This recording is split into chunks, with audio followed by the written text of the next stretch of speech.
একটা হিন্দু মানুষের জন্য এই হাদিসটা কাজে লাগবে। মুহাম্মদ সাল্লাল্লাহু আলাইহি সাল্লামের মা ও পৌত্তলিক, ওদের বাড়িতে মূর্তি পূজা থাকতো, মূর্তি থাকতো। ওদের বংশের মূর্তি ছিল সরস্বতী, ভগবতী, কালী, দুর্গা, এগুলো নয়। ওদের ছিল লাত, মানাত, উজ্জা, হবল, এগুলি। মুহাম্মদ সাল্লাল্লাহু আলাইহি সাল্লামের বাপ চাচার বাপ দাদার এগুলো মূর্তি ছিল, কাবা ঘরে ছিল। উহুদের যুদ্ধে যখন জয়ী হয়ে গেল পৌত্তলিক মুশরিকরা, তখন আবু সুফিয়ান কত বড় বিশিষ্ট নেতা, একজন মুসলিম, তখনও মুসলমান হয়নি। তো একটা মূর্তির নাম হলো হবল, ওটা কাবা ঘরে থাকতো। ওটা একবারে নগদ আল্লাহ, নাউজুবিল্লাহ। তার মানে ওই মূর্তির পাশে একটা পাতিল ছিল, পাতিলের ভেতরে 3টা কাঠের খড়ি ছিল। একটা খড়ির গায়ে লেখা ছিল ইফাল, মানে করো। একটা খড়ির গায়ে লেখা ছিল লাতাফাল, মানে করো না। একটা খড়ির গায়ে লেখা ছিল মোহমাল, মানে কিছুই না। তো একটা লোক তার মেয়ের বিবাহ দেওয়ার সিদ্ধান্ত নিয়েছে, বিবাহ দিব অমুক ছেলের সাথে। তো এখন হবল আল্লাহর কাছে অনুমতি নিতে হবে, তাই ওই পাতিলের ভিতরে হাত ঢুকে একটা খড়ি বের করেছে। ওই খড়িটা যদি বের হয় যাতে লেখা আছে এই ফাল করো, তার মানে হবল আল্লাহ বলে দিল যে বিবাহ দাও। ওই খড়িটা যদি বের হয় যাতে লেখা আছে লাতাফাল, করো না, তো ওই হবল নকল মাবুদ বলে দিল যে বিবাহ দিতে হবে না।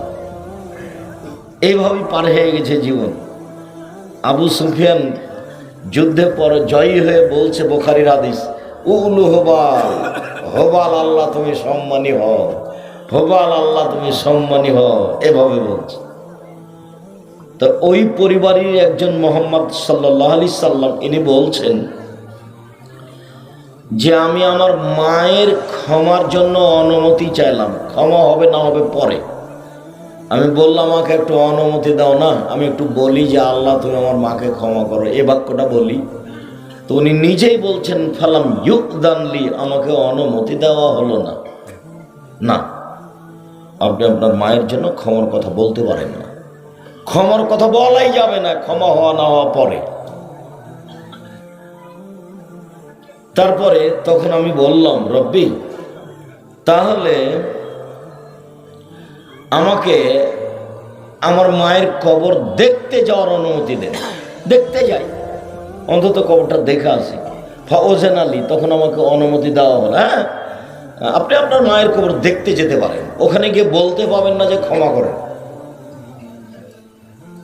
তো দেখতে গেলাম, দেখতে গিয়ে বলছেন ফজুর কবরাকুম ফাইন্না তুযাক্কিরু মাউতাকুম, পৃথিবীর মানুষ তোমরা কবর দেখতে যাও, কবর জিয়ারত করো, তাহলে তোমাদের মরণ স্মরণ হবে।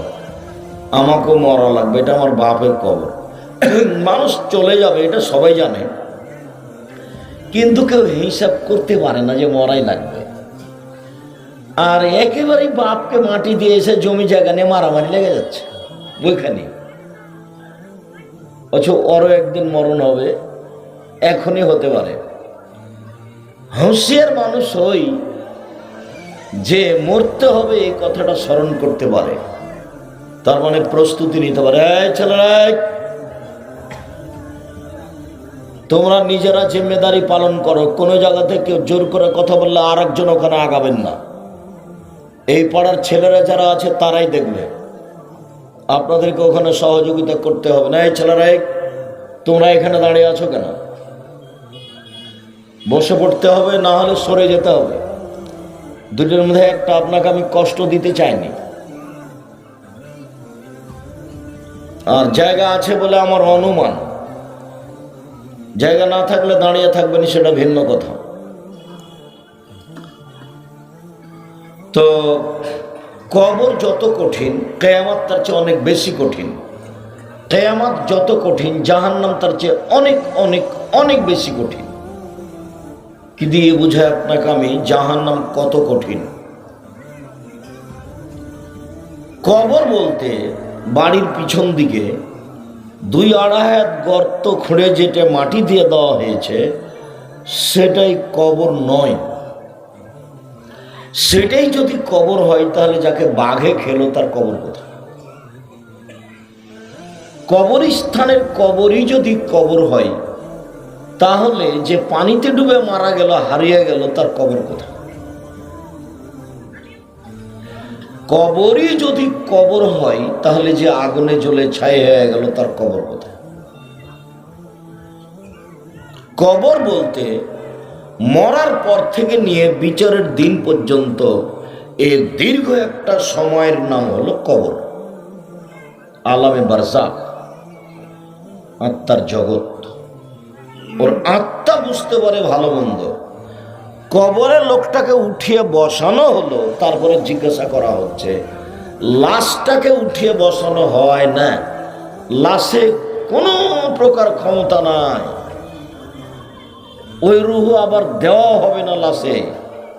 কিন্তু লাশটা পর্যন্ত নিয়ে আসা হলো, ও শুধু বুঝতে পারবে যে আমাকে উঠানো হচ্ছে, বসানো হচ্ছে, স্বপ্নের মতো। আপনি আর আমি আছি এক জায়গাতে, আপনি বসে আছেন, আমি ঘুমিয়ে আছি, তা আমাকে গোখরা সাপ তাড়া দিয়েছে, আমি বাপরে মারে করে ছুটে চলে যাচ্ছি। এক সময় আপনি দেখতে পাচ্ছেন আমার শরীরটা কেমন কেমন করছে, চটকেটে ঘুম ভেঙে গেছে। তখন আমি বলছি ইন্না লিল্লাহ, বিশাল সাপ আমাকে তাড়া দিয়েছিল। তখন আপনি পাশে বসে আছেন, বলছেন কই সাপ? আপনি তো দেখতে পাচ্ছেন, অথচ আমি সাপের রং বলতে পারবো, লম্বা কত বড় সেটা বলতে পারবো, কিভাবে দৌড়িয়ে এসেছে সেটা বলতে পারবো, সবই পারবো না? আমি সবটাই পারবো। অথচ একবার আমি নগদ দেখতে পাচ্ছি, আপনি কিছু দেখতে পান না। এইটার নাম হলো কবর। সম্মানিত দ্বীনী ভাই বোন, উসমান রাদিয়াল্লাহু তাআলা আনহু যখনই কবরের পাশে দাঁড়াতেন তখন কাঁদতেন। তাকে বলা হতো তাজকুরুল জান্নাত ওয়ান নার ফালা তাবকি ওয়া তাবকি মিন আজা। আচ্ছা উসমান রাদিয়াল্লাহু তাআলা, আপনি যখন কবরের পাশে দাঁড়ান তখন এত কাঁদেন কেন? জাহান্নাম জান্নাতের কথা শুনলে তো এত কাঁদেন না, দেখি খালি কবরের পাশে দাঁড়ালেই কাঁদেন। তখন উনি বলছেন, দেখেন আল্লাহ নবী বলেছেন, আল কবর আউয়ালু মানজিল মিন মানাজিলিল আখিরাহ, কবর হচ্ছে মানুষের মরার পরে প্রথম বিপদ। হয় না যাবেন ফাবাদ আইসরবেন। মানুষ যদি কবরে বেঁচে যায়, বাকিগুলো সহজ হয়ে যাবে, কিয়ামত সহজ হয়ে যাবে।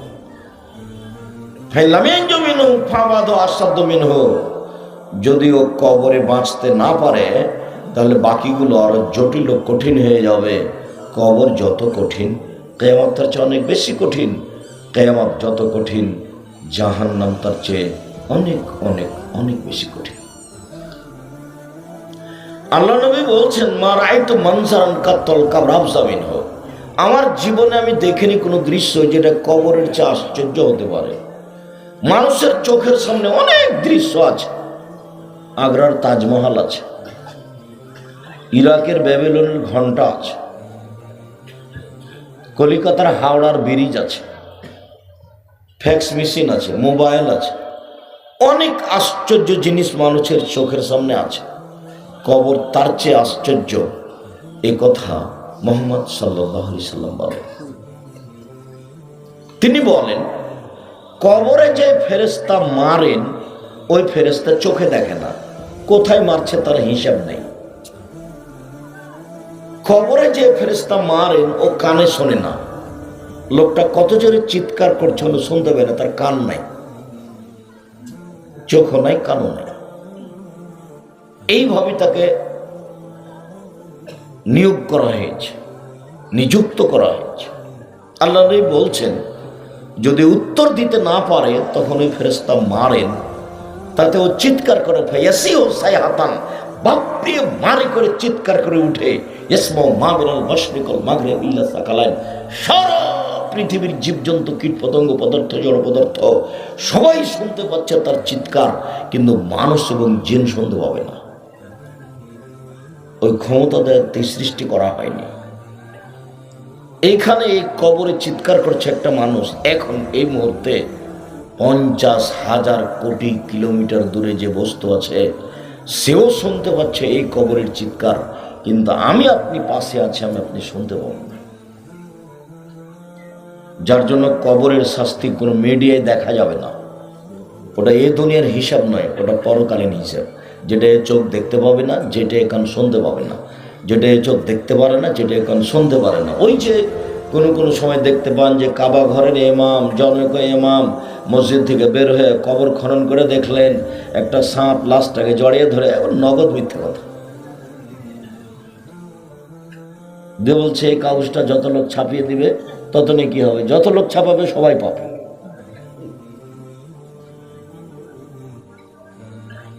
যেমন এটা মিথ্যা কথা, তেমন দলের নামে অনেক দল আছে মিথ্যা। যেমন এদিকে দেখা দিয়েছিল কাদিয়ানি, গোলাম আহমদ কাদিয়ানি, আর একজন নবী।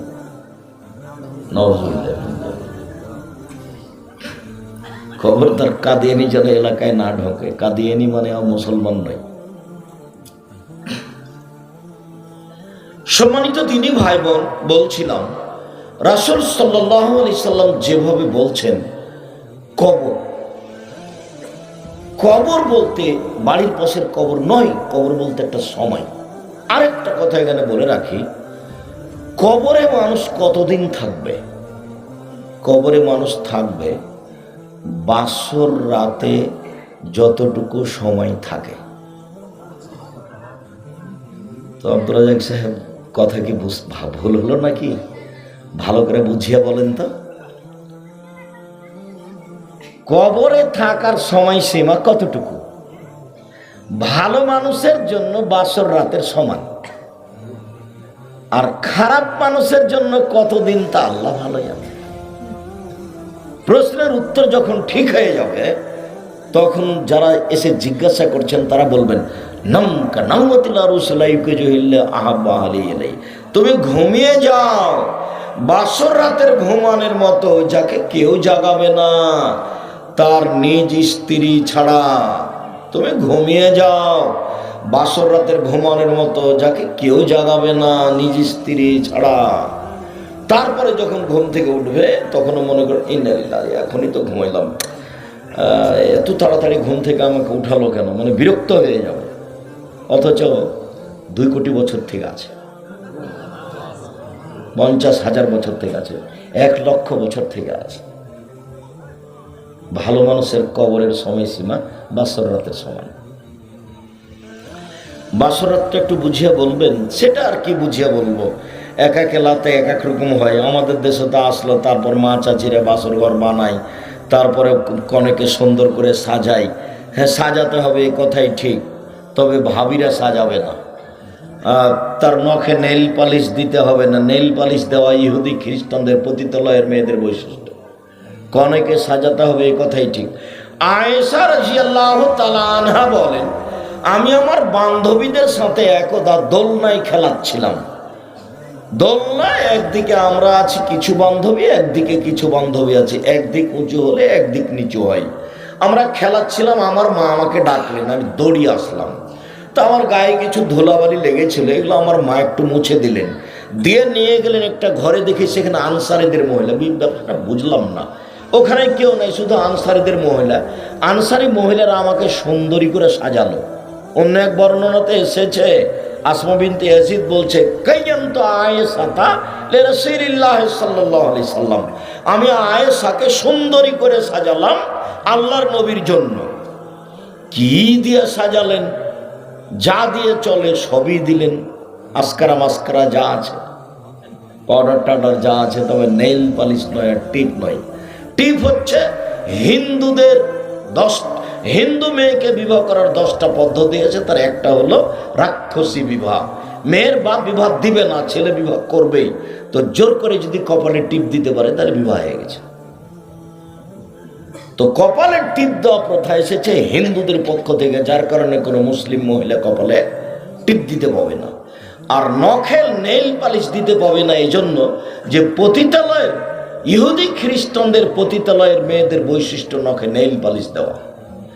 ইহুদি খ্রিস্টানদের পতিতালয়ের মেয়েদের বৈশিষ্ট্য হচ্ছে নখে নেইল পালিশ দেওয়া। মুসলিম মহিলারা হাতের নখে পায়ের নখে মেহেদি দিবে, জরুরিভাবে দিতেই হবে। সব মহিলাকে দিতে হবে, হাতের নখও দিতে হবে, পায়ের নখও দিতে হবে, দিতেই হবে, জরুরি। পুরুষের দেওয়া হারাম। তো সুন্দরী করে সাজালো আমাকে, তারপর একটা ঘরে নিয়ে গেল। সকাল 8:30 9টার সময় দেখি ঘরে কেউ নেই, শুধু আল্লাহর নবী। বিষয়টা আমি বুঝতে পারলাম না ব্যাপারটা কি। আমার মা আমাকে ভেতরে নিয়ে গিয়ে ছেড়ে বের হয়ে চলে আসলেন। আমি খুব চিন্তিত, আমি তো এরকমভাবে কোনো সময় আল্লাহ রসুলকে দেখিনি, ঘটনা তো আমি জানি। তো একটু পরে দেখলাম একজন মহিলা আসলাম দিয়েছে, দেখলে শরবত নিয়ে আসলো। তো নিয়ে এসে আমাকে বলছে, আয়সা গিলাসটা নাও, রসুলের হাতে দাও। তো আমি তো লজ্জা পেয়ে গেলাম, আমি তো আল্লাহ রসুলের হাতে কোনোদিন কিছু দিইনি। তো আমাকে ধমকায় বলছে, দাও রসুলের হাতে দাও। তো আমি গ্লাসটা এনে আল্লাহ রসুলের হাতে দিলাম, উনি পান করলেন। তারপরে আমাকে বলছেন আল্লাহ নবী যে তুমিও পান করো। আমি একটু করলাম, তারপর বলছেন যে গ্লাসটা আসমাকে দাও। তারপর আসমাকে দিলাম। তো দেখলাম আসমা ওখানে মুখ লাগিয়ে শরবতটা পান করলো, যেখানে রসুল সাল্লাল্লাহু আলাইহি ওয়াসাল্লাম মুখ লাগিয়ে শরবতটা পান করলেন। তারপরে এ পর্যন্ত এখানে শেষ। অন্য হাদিসে এখন কি বলতে হবে? অন্য হাদিসে ঢোকে মাথায় হাত দিয়ে দোয়া পড়তে হবে, আল্লাহুম্মা নাসআলুকা খাইরাহা ওয়া খাইরা মা জাবালতা আলাইহি ওয়া আউযু বিকা মিন শাররিহা ওয়া শাররি মা জাবালতা আলাইহি। আল্লাহ, এই স্ত্রীর মধ্যে যে কল্যাণ আছে সে কল্যাণ চাচ্ছি, একে যে কল্যাণ দিয়ে সৃষ্টি করা হয়েছে সেটা চাচ্ছি, আর এর ভিতরে যে খারাপ আছে বেঢঙ্গা নীতি বেহায়াই, এটা থেকে তোমার কাছে বাঁচতে চাচ্ছি। যে বেহায়াই দিয়ে বোকামি দিয়ে একে সৃষ্টি করা হয়েছে সেটা থেকে বাঁচতে চাচ্ছি। তারপরেরটা দূরে কাজ সালাত, তারপরে দাম্পত্য জীবন, এটা হলো বাসর রাতের সময়। তো রাত 12টার সময়তে বাসর রাতে গেছে, এদিকে 4টা 4:30 5টায় আজান হয়ে গেছে, তাহলে মোটামুটি 4.5 ঘন্টা 5 ঘন্টার সময় হলো বাসর রাতের সময়। এইটুকু হলো ভালো মানুষের কবরে থাকার সময়সীমা। বিচারের মাঠ কতক্ষণ?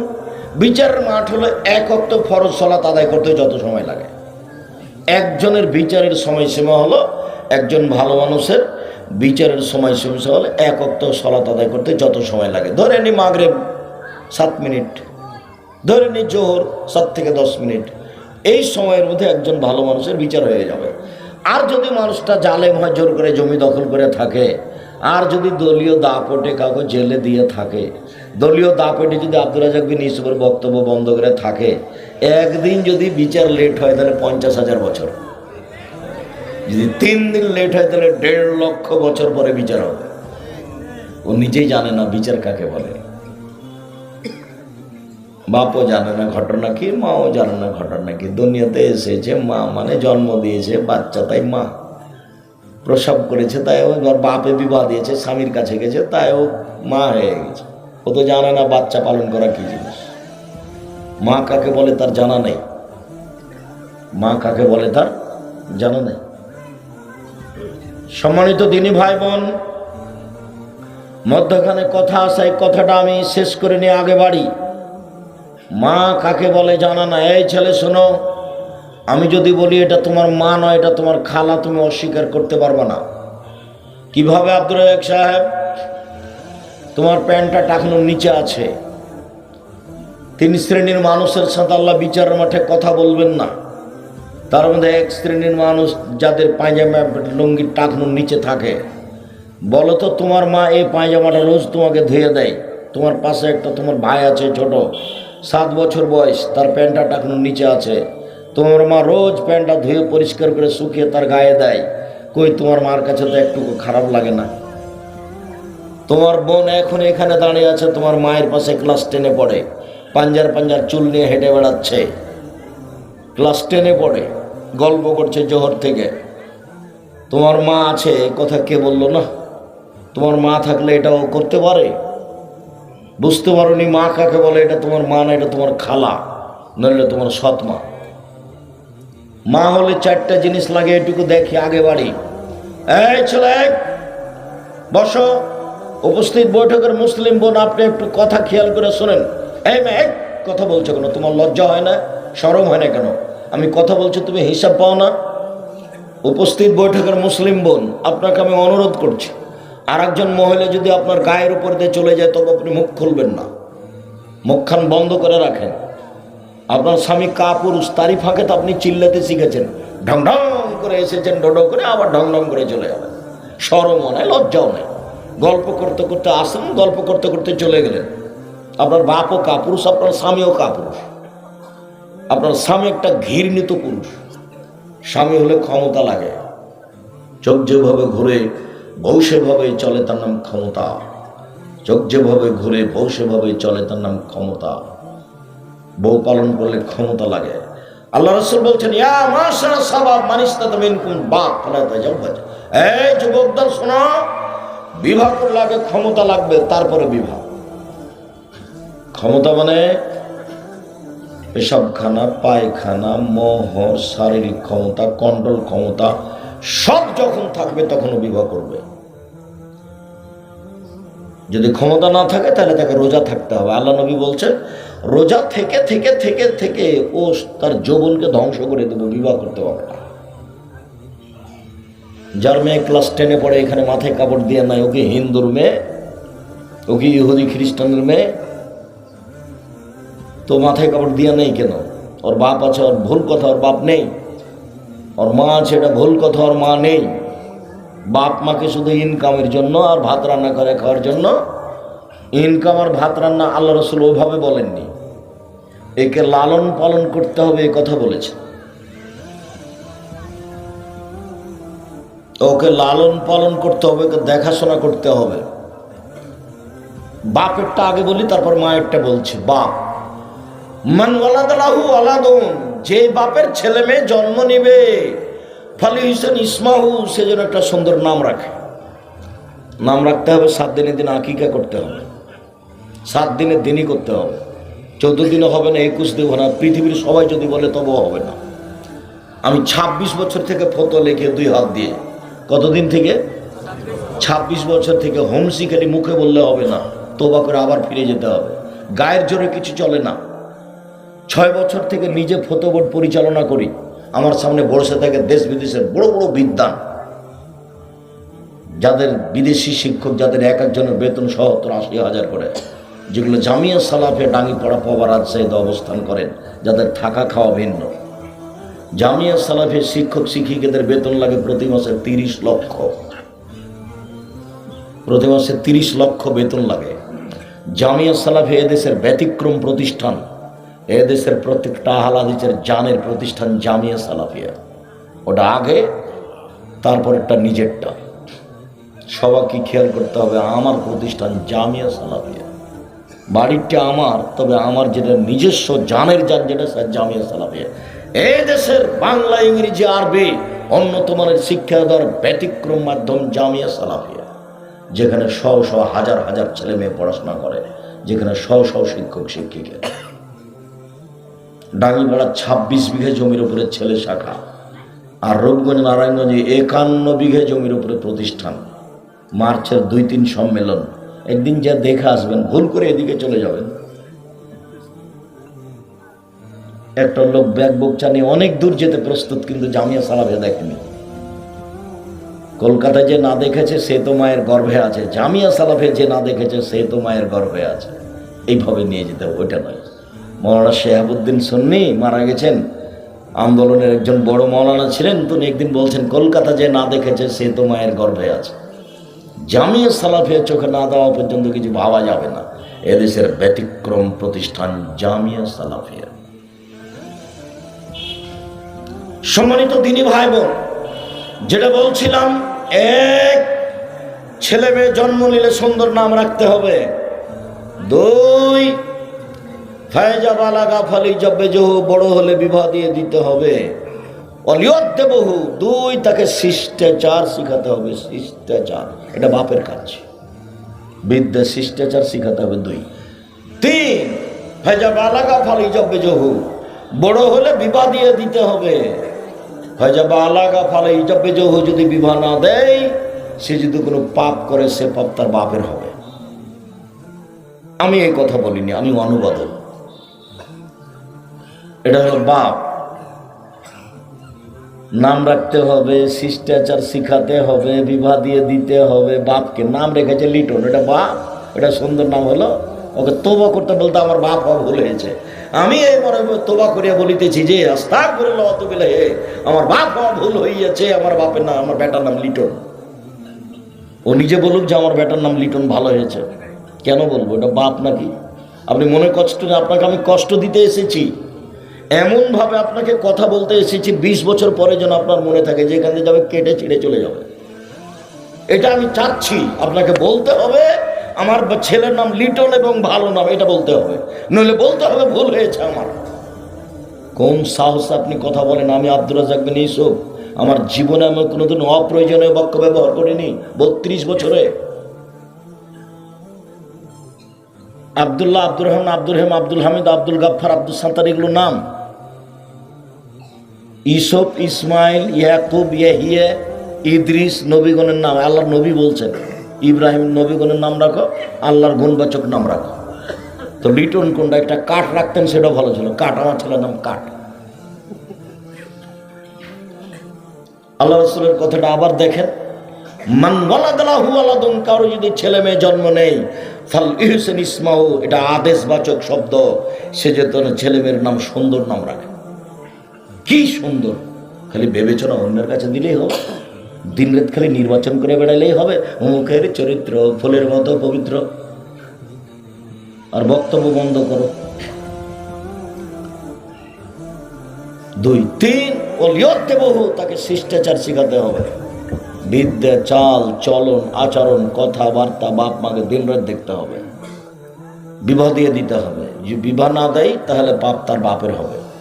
অনুবাদ, এবার মায়ের কাছে চলেন। এই ছেলে, এক খেয়ালে চেয়ে থাকবা, কথা বলবে না। উপস্থিত বৈঠকের মুসলিম বোন, আপনি একটু লজ্জা করেন, আপনি একটু শরম করেন, আপনি একটু হায়া করেন, আপনি কথা বলা বন্ধ করেন। আপনাকে বলছি, জাবের রাদিয়াল্লাহু তাআলা আনহু বলেন, আমরা একদা আল্লাহ রাসূলের সাথে যুদ্ধ করে আসছিলাম, মদিনায় ঢুকবো। তখন তিনি বলেন, এই থামো, সবাই এখানে থামো, আমরা সকালে মদিনায় ঢুকবো, রাতে এখানে থেকে যাব। তো জাবের বলছেন, আল্লাহর নবী, আমি নতুন বিবাহ করেছি, আমাকে বাড়ি যেতে অনুমতি দেন। তখন আল্লাহ রাসূল বলছেন, ও নতুন বিবাহ করেছো? বিকরানা সাইয়্যিবা, কুমারী মেয়ে বিবাহ করেছো না তালাক প্রাপ্ত মেয়ে বিবাহ করেছো? কুমারী মেয়ে বিবাহ করেছো না তালাক প্রাপ্ত মেয়ে বিবাহ করেছো? তো জাবের বলছেন, সাইয়্যিবা, তালাক প্রাপ্ত মেয়ে বিবাহ করেছি। ওর বিবাহ হয়েছিল, ওর স্বামী তাকে তালাক দিয়ে দিয়েছে, আমি তাকে বিবাহ করেছি।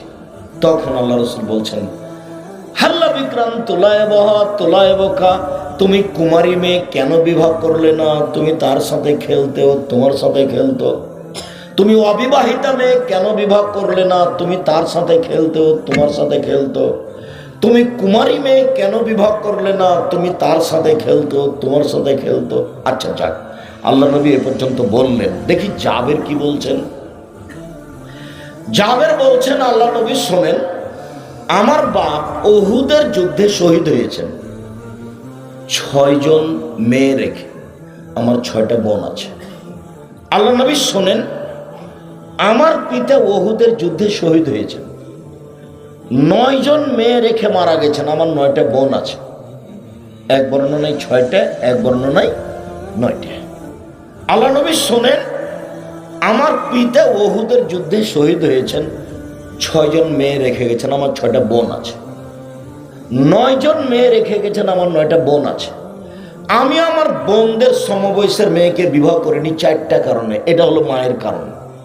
এই 4টা মাকে লাগবে। এখন বলছে শোনেন, আমি আমার বোনদের সমবয়সের মেয়েকে বিবাহ করিনি 4টা কারণে। এক, না, আমার স্ত্রী যেন আমার বোনদেরকে শিষ্টাচার শেখাতে পারে। শিষ্টাচার, শিষ্টাচার কি জিনিস? আমার জামালপুরে বাড়ি, শিষ্টার খাওয়ার জন্য খেতে হয়। শিষ্টাচার বুঝি সুঝি না। শিষ্টাচার, শিষ্টাচার কি জিনিস? আম্মু, জুতা পরার সময় ডান পায়েরটা আগে পরো, খোলার সময়টা বাম পায়েরটা আগে খোলো। শিষ্টাচার। আম্মু, ঘুমানোর সময় ডান কাতে দুয়া পড়ে ঘুমোয়। শিষ্টাচার। আম্মু, মসজিদে ঢোকার সময় ডান পা আগে ঢোকায়, বের হওয়ার সময় বাম পা আগে বের করিও।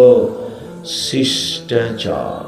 আম্মু, মোবাইল রিং হলে অন করে দিয়ে হ্যালো বলিও না, হ্যালো বলে কুকুরকে ডাকে, বলবে আসসালামু আলাইকুম।